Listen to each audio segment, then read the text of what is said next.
Demi sang anak, ayah rela dihukum mati.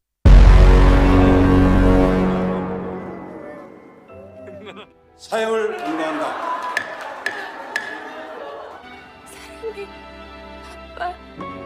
Halo guys, balik lagi di channelnya LTG ya gitu deh. Dan kali ini gua mau nge-review sebuah movie Miracle in Cell Number 7 versi aslinya guys. Karena yang gua ulas sebelumnya itu remake dari negara Filipina, yang tentu aja alurnya hampir mirip, tapi ceritanya agak berbeda. Film Miracle in Cell Number 7 disutradarai oleh Lee Hwan Kyung dan telah dirilis pada 24 Januari 2013. Dengan durasi 127 menit, film ini bercerita tentang seorang ayah bernama Lee Yong-gu yang divonis hukuman mati untuk kasus pembunuhan dan pelecehan seksual yang tidak dilakukannya. Oh iya guys, sebelum gue ceritain alurnya, jangan lupa bantu subscribe channel ini biar makin berkembang dan semangat konten lagi.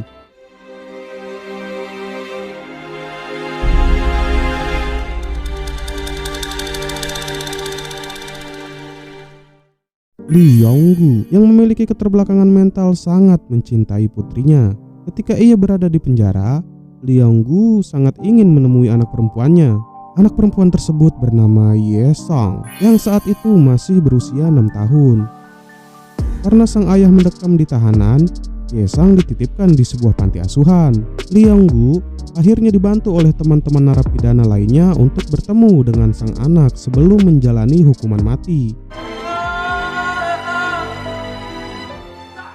Jangan lupa subrek sama tombol ring. Sebuah kisah menceritakan seorang duda yang memiliki keterbelakangan mental yang membuat dirinya bertingkah laku seperti kekanak-kanakan.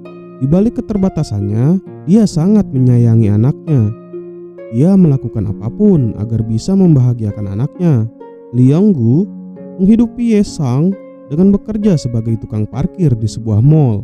Ye Sang sangat menyukai serial kartun Sailor Moon dan dia meminta sebuah tas yang bergambar Sailor Moon kepada sang ayah. Untuk hari pertama ia masuk sekolah, Lee Yong-gu akan membelikan tas itu setelah menerima gajinya esok hari. Ye Sang sangat gembira mendengar kabar itu. Mereka sering datang ke toko itu untuk melihat stok tas incarannya. Namun sayangnya stok terakhir di toko itu terjual kepada seorang anak komisaris polisi setempat. Lee Yong-gu masuk ke dalam toko itu dan berkata bahwa dia akan membeli tas itu esok hari. Namun karena tingkah laku Yong-gu yang aneh, dia digampar oleh bapak-bapak komisaris itu. Ye Sang yang gak tega ngeliat bapaknya ditempeleng mencoba menghentikan aksi bapak-bapak komisaris itu. Aksi itu dihentikan setelah manajer toko melerai keributan mereka berdua. Keesokan harinya, Yong-gu udah gajian nih guys, dan berencana membelikan Ye Sang tas Sailor Moon di toko lain. Pas dia lagi ngitung hasil jerih payahnya, gak sengaja anak komisaris itu melihat Yong-gu dan bertanya apakah dia sudah membeli tas Sailor Moon. Yong-gu memberikan isyarat bahwa dia belum membelinya. Kemudian anak komisaris itu mengajak Yong-gu ke sebuah toko yang menjual tas yang sama. Naas saat di perjalanan, anak itu kepleset guys.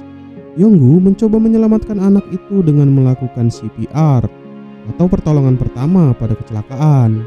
Tapi aksi Yong-gu dipergoki oleh nenek-nenek yang membuat sang nenek salah mengartikan pertolongan Yong-gu. Si nenek mengira Yong-gu melakukan pelecehan seksual dan pembunuhan, yang membuat Yong-gu harus berakhir di kantor polisi. Di kantor polisi, Yong-gu cemas memikirkan Ye Sang yang sedang menunggunya pulang. Dia mencoba keluar dari kantor polisi, tapi sayangnya perilaku Yong-gu membuat dia semakin tersiksa.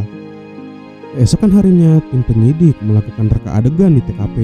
Reka adegan itu dilakukan dengan paksaan dan bukan kejadian yang sebenarnya. Yong-gu juga dipaksa membuka celananya di hadapan wartawan dan berbohong akan membawanya pulang untuk menemui putrinya jika Yong-gu menurut. Reka adegan penuh kebohongan itu membuat salah seorang warga kesal dan membuka masker Yong-gu. Aksi itu dilihat oleh Ye Sang yang awalnya akan pergi ke hari pertama ia bersekolah. Tapi penyidik membawa Yonggu pergi dan memisahkan dari Ye-sang.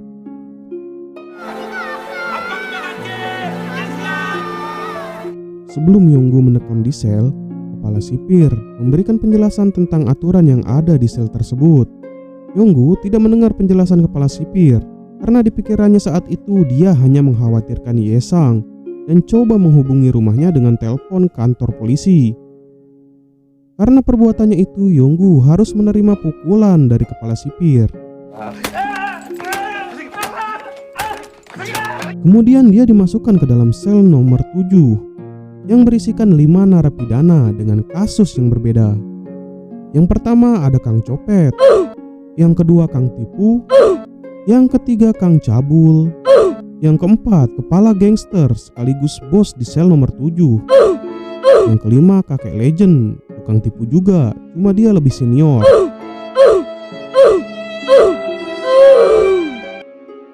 Di dalam sel, Yonggu memperkenalkan dirinya kepada penghuni sel secara detail, yang membuat kepala geng heran dengan perilakunya. Kemudian kepala geng menyuruh napi yang lain membacakan catatan kasus Yonggu, dikarenakan kepala geng gak bisa baca. Mendengar kasus Yonggu pelecehan seksual di bawah umur, kepala geng tersulut emosi karena kasus itu adalah kasus paling keji, dan Yonggu mendapatkan perilaku tidak menyenangkan. Namun seketika kepala geng berhenti melayangkan bogem mentahnya setelah mendengar bahwa Yonggu adalah terpidana mati. Sementara itu, Ye-sang dititipkan di sebuah panti asuhan karena tidak memiliki sanak saudara yang menjaganya selama Yonggu di penjara. Di dalam tahanan, kepala geng adalah penyelundup kebutuhan para tahanan. Hal itu membuat para penyelundup lain merasa iri kepadanya, dan para tahanan itu mencoba melumpuhkan bisnisnya dengan cara melukainya. Tapi sayangnya hal itu diketahui oleh Yonggu, dan dia menyelamatkan kepala geng dari serangan itu. Karena Yonggu berhasil menyelamatkan kepala geng, dia boleh meminta apapun yang dia inginkan sebagai rasa terima kasih dari kepala geng.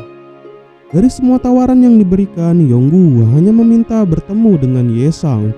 Cerita berlanjut ketika para tahanan dihibur oleh drama musikal dari salah satu panti asuhan, di mana Ye-sang ikut tampil dalam drama itu. Dan para napi menyelundupkan Ye-sang ke dalam sel nomor 7.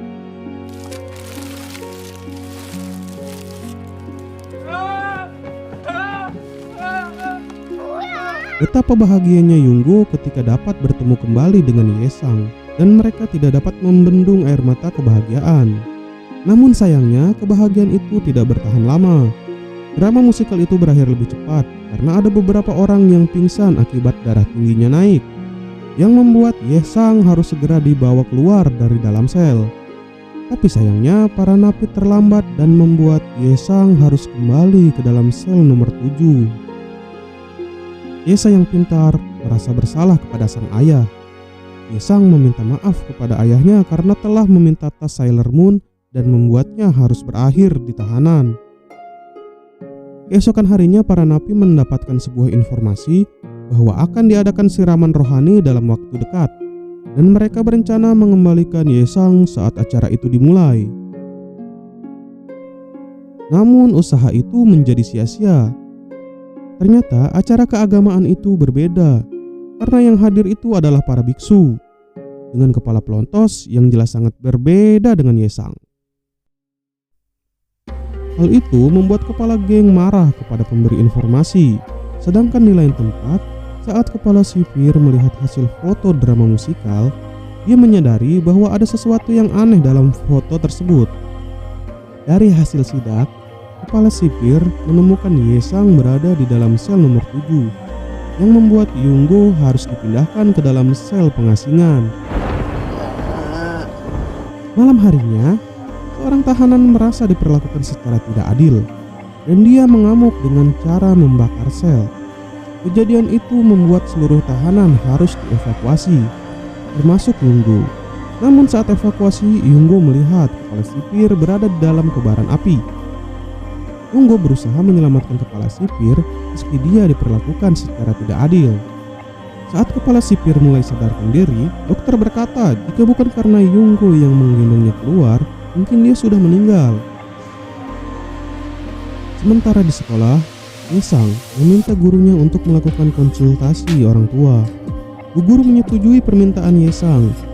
Yunggo tidak dapat menyembunyikan kebahagiaannya ketika dia bertemu dengan Yesang. Bu guru juga bercerita bahwa Yesang adalah murid terpintarnya di kelas. Mendengar hal itu, Yunggo sangat bahagia. Namun kebahagiaan itu harus berakhir setelah jam besuk melewati batas dan membuat Yunggo harus segera kembali ke sel. Kepala sipir yang sempat melihat perpisahan yang pilu itu semakin berpikir, apa benar seorang ayah yang lugu melakukan kejahatan sekeji itu? Sedangkan Yesang dirawat di rumah sakit karena terus memikirkan sang ayah. Pihak panti asuhan memberi kabar itu kepada kepala sipir karena Yesang tidak memiliki keluarga selain ayahnya.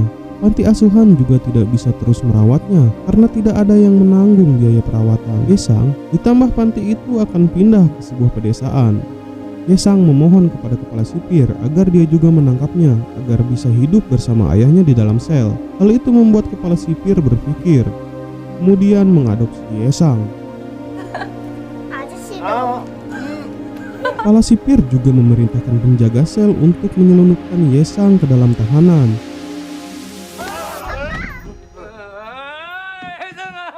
Yunggo sangat bahagia ketika dapat bertemu kembali dengan Yesang.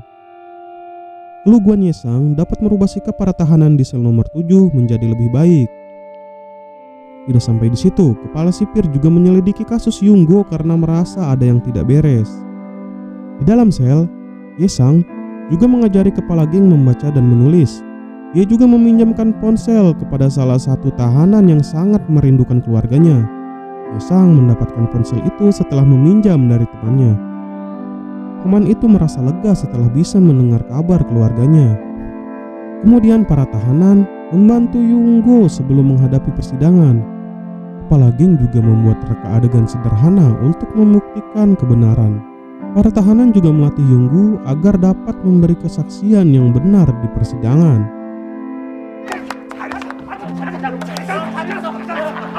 Kepala sipir juga mendatangkan pengacara untuk Yunggo.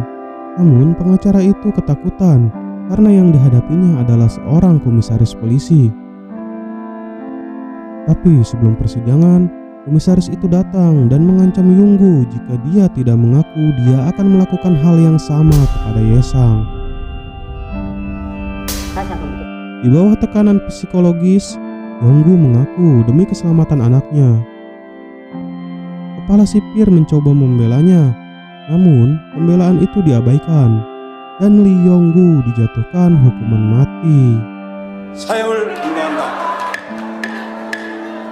Sebelum masa hukumannya dilakukan, para tahanan sel nomor 7 berencana menyelamatkan Yonggu dari hukuman itu. Mereka bekerja sama dengan para tahanan lainnya.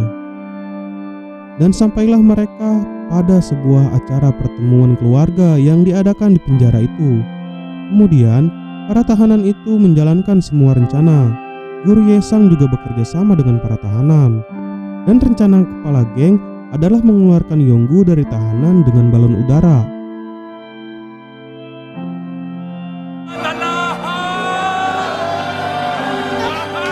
Para penjaga yang baru sadar mencoba menghentikan balon udara itu.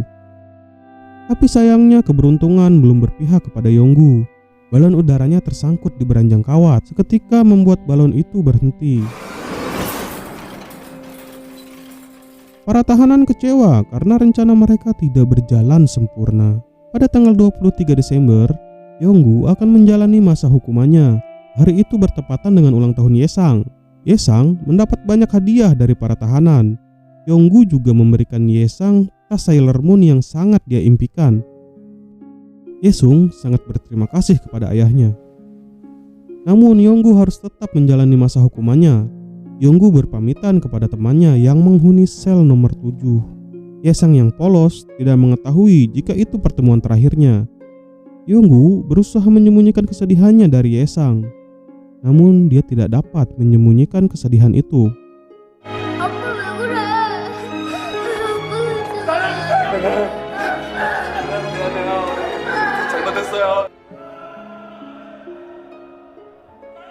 Bertahun-tahun kemudian, Yesang kembali untuk membela kasus sang ayah.